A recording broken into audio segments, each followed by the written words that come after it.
Hello guys, आज भंगार का कुछ सामान मुझे बेचने थे तो मैंने भंगार वाले भैया को बुलाया और मैंने कहा ये कबाड़े का सामान है, आप कितने पैसे दोगे। तो भैया ने बोला पहले मुझे ये तौल लेने दो, उसके बाद जो पैसा बनेगा मैं आपको दे दूंगा। भैया पूछने लगे ब्लॉग बना रहे हैं, हमने कहा हाँ जी ब्लॉग बना रहे हैं। तो भैया चल गए लोहे को ठेली पर रखने के लिए।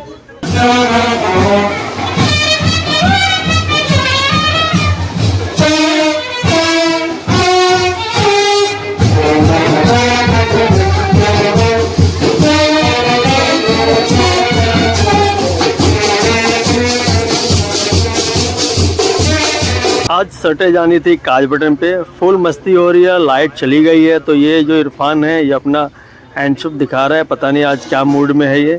तो कह रहा लाइट कटी हुई भैया, तो क्या करें तो मस्ती कर लेते हम। हेलो गाइस, एक बार फिर से एक नए ब्लॉग में आप लोग का स्वागत है।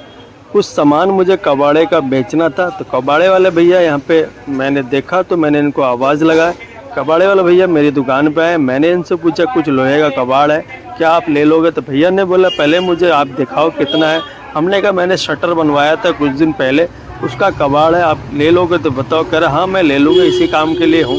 हमने कहा ठीक है, हमारे कांटे पे आप इसको पहले तौल लो, उसके बाद क्या रेट दोगे मुझे आप बताओ। आप देख सकते हैं गाइस 3 किलो 880 ग्राम का कबाड़ निकला है।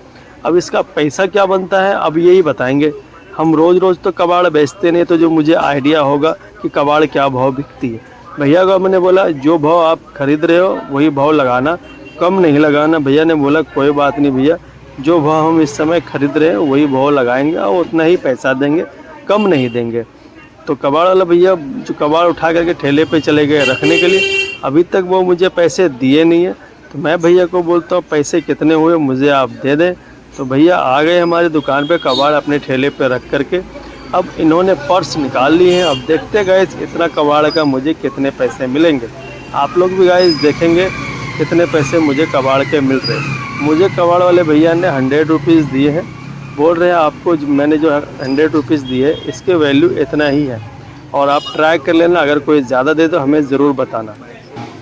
तो क्या कर रहा है, मुनीमगिरी कर रहा है। बंडल गिन। अच्छा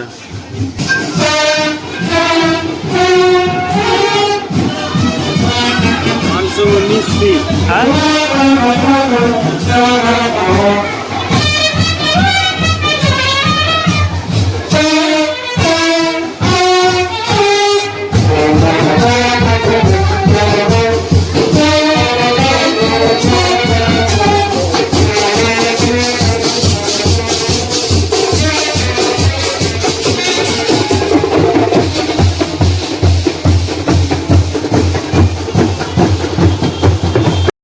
हेलो गाइस, आज देखेंगे कारीगर ऊपर से आ गए थे। लाइट कटी हुई है तो इस समय सब लोग मस्ती कर रहे, कह रहे भाई साहब लाइट कटी है क्या करेंगे। तो माल भेजना था तो हम लोगों ने सब मिल करके माल को फैक्ट्री से नीचे उतरवाया। अभी वेट करेंगे हम लोग बैटरी का। बैटरी वाला भैया भी पहुंच चुके थे समय से।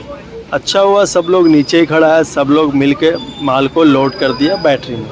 अच्छे तरीके से सारा माल लोड हो चुका है और आप देखेंगे गाइस ये बांधने का काम अब चल रहा है। तो मैं चेक कर लेता हूँ क्योंकि दूर का मामला होता है। तो मैं बैटरी वाले भैया को बोलता हूँ अच्छे तरीके से बांध लो। वैसे बैटरी वाला भैया अनुभवी है, जब भी आते हैं बिना हमारे बताए हुए वो अच्छे तरीके से ही बांध के ले जाते हैं और कभी आज तक तो दिक्कत आई नहीं है और आगे भी नहीं आए। नीचे वाली दुकान से पापा का फ़ोन आया था। पापा ने बोला आके नीचे देख लो कौन सा माल आया है, अगर थर्ड दुकान का सेकंड दुकान का माल है तो कौन सा है आकर के बता दो, तो लेबर अपना अपना काम करेगी। तो मैं दुकान पे आ गया था और माल चेक कर रहा था क्योंकि गाड़ी वाला भैया के पास समय नहीं था, तो तीनों दुकान पे अलग अलग माल नहीं छोड़ पाए। और मुझे बहुत जल्दी जाना था, नो एंट्री हो जाएगी तो मैं यहाँ फंस जाऊँगा। तभी मैंने ऐसा कहा था जितना भी माल आप लेकर के आए हैं सब नीचे वाली दुकान पे आप उतार देना। तो वही मैं चेक करने आया हूँ कि कौन कौन किसका किसका माल है। हमारी 3 दुकानें हैं, तीनों का माल यहाँ पे उतर गया है। इस कारण मैं बताऊँगा इसको कि ये माल कौन सी दुकान पे जाएगा। तो लड़के को मैं वही समझा रहा हूँ कि जो जो कट्टा जिस जिस दुकान का है मैं उसको अलग करके तुम्हें बता देता हूँ, उस दुकान पे ये माल बैठ रेडी करके इसको छोड़वा देना। और मैं कुछ माल चेक भी कर लेता हूँ कि जो हमने ऑर्डर दिए हैं वही माल आया है या वो अपने मर्ज़ी से भेजा है। कभी ऐसा हुआ नहीं है कि वो अपने मर्ज़ी से भेजे, एक आध दो कलर कभी कभी मिस्टेक हो जाती है, उस कारण रिपीट माल आ जाता है।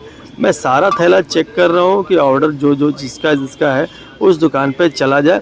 कई बार ऐसा हो जाता है कि वापस वो दुकान पे फिर जाएगा, फिर रिटर्न इस दुकान पे आएगा। इसीलिए पापा ने मुझे यहाँ पे बुलाए थे, माल चेक कर लो और जिसका है उस दुकान पे पहुँचवा दो।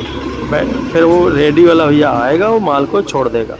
आप देखेंगे HR किंग का माल है और ये डब्बा की पैकेजिंग थोड़ा सा इन्होंने चेंज किया है, नए लुक में आया है माल। कुछ पुराने डब्बे भी हैं और कुछ नए डब्बे भी हैं।